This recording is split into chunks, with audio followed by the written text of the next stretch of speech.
ഓപ്പോയുടെ Oppo F29 Pro 5G എന്ന പുതിയൊരു smart phone ഇപ്പം ഇന്ത്യൻ മാർക്കറ്റിൽ ലോഞ്ച് ചെയ്തിട്ടുണ്ട്. ഈ ഒരു സ്മാർട്ട് ഫോൺ 28,000 രൂപ പ്രൈസ് റേഞ്ചിലായിട്ടാണ് ഇന്ത്യൻ മാർക്കറ്റിൽ ലോഞ്ച് ചെയ്തിരിക്കുന്നത്. ഈ ഒരു വീഡിയോയിൽ നമ്മൾ നോക്കാൻ പോകുന്നത് ഓപ്പോ F29 Pro 5G എന്ന ഫോണിന്റെ ഒരു സ്പെസിഫിക്കേഷൻ അനാലിസിസ് ആണ്. ഇപ്പം നമ്മൾ ആദ്യം ഡിസ്പ്ലേയുടെ കാര്യം നോക്കുകയാണെന്നുണ്ടെങ്കിൽ 6.5 ഇഞ്ചിന്റെ ഫുൾ HD പ്ലസ് ഡിസ്പ്ലേ ആണ് ഈ ഫോണിൽ വരുന്നത്. അമോലെഡ് ഡിസ്പ്ലേയും കാര്യങ്ങളൊക്കെ ഇതിൽ കൊടുത്തിട്ടുണ്ട്. പിന്നെ കർവ്ഡ് ഡിസ്പ്ലേ തന്നെ ഇതിൽ വരുന്നുണ്ട്. അതായത് 4 ഭാഗത്തും കർവേച്ചറും കാര്യങ്ങളൊക്കെ വരുന്നുണ്ട്.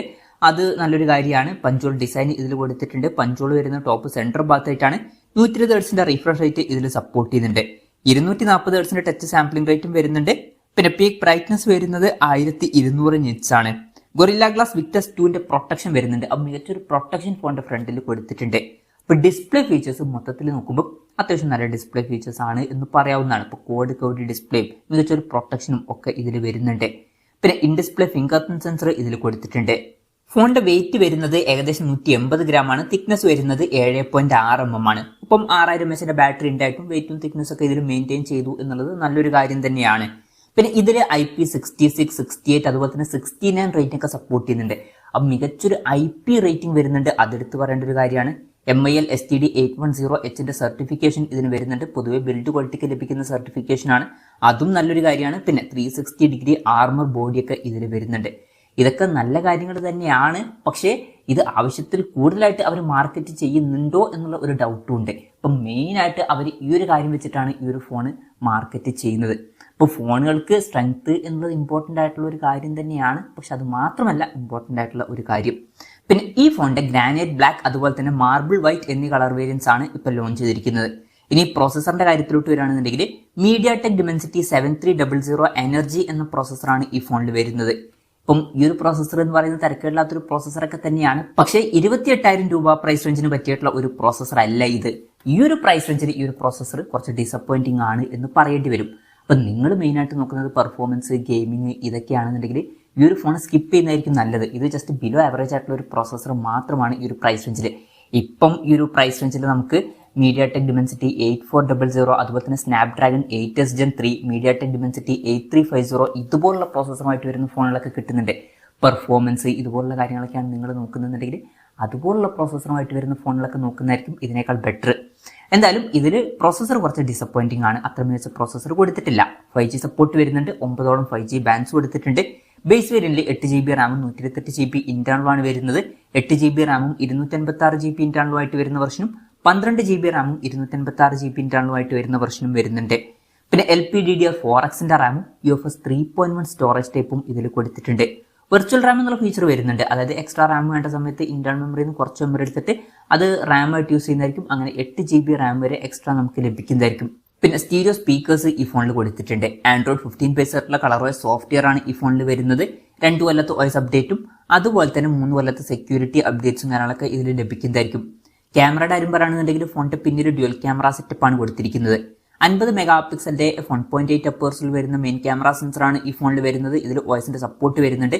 ഇത് OmniVision OV50D 40യുടെ സെൻസറാണ്. പിന്നെ 2 മെഗാ പിക്സലിന്റെ 2.4 അപ്പേഴ്സിൽ വരുന്ന ഒരു മോണോക്രോം ലെൻസും ഇതിൽ കൊടുത്തിട്ടുണ്ട്. അപ്പം അൾട്രാ വൈഡ് ആംഗിൾ ലെൻസ് ഒക്കെ മിസ്സിംഗ് ആണ് ഈ ഒരു പ്രൈസ് റേഞ്ചിൽ. അത് കുറച്ച് ഡിസപ്പോയിന്റിംഗ് ആയിട്ടുള്ള ഒരു കാര്യമാണ്. പിന്നെ ഫ്രണ്ടിൽ 16 മെഗാ പിക്സലിന്റെ 2.4 അപ്പേഴ്സിൽ വരുന്ന സോണി IMX 480യുടെ മെയിൻ ക്യാമറ സെൻസറാണ് വരുന്നത് ഫ്രണ്ടിൽ.